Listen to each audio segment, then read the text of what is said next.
I suppose the brief answer to that is we don't. We kind of treat it as addiction. But when you dig a little bit deeper, you probably have to, you have to see people with different addictions do have different character traits or different ways of coping with it, And I suppose you mentioned food there. I mean, that's quite an obvious example that I suppose we have to recognise that it is harder for people to get stability, long-term stability around food than it is around drugs and alcohol.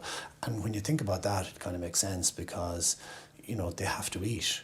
They have to face their source of their addiction 3 times a day. And that's not without addressing any of the other issues of body image and self-esteem and all of that goes with it. There's the pure fact of I have to eat 3 times a day, so that creates difficulties. And yeah, we do have to approach that slightly different.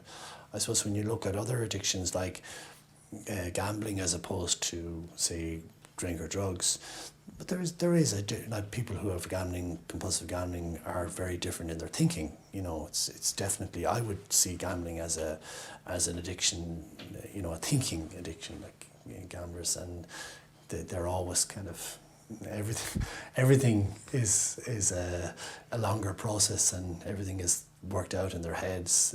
I think any gambler you'd speak to here would say to you that one of the most difficult things they find to do is to get in any way connected with the emotional side of their lives at all, because their gambling has effectively been a great way of blocking that out for a long time, It's a suppression of emotions, and it's a way of coping. We're back to this thing of how do you cope with stress? How do you cope with emotional changes in your life?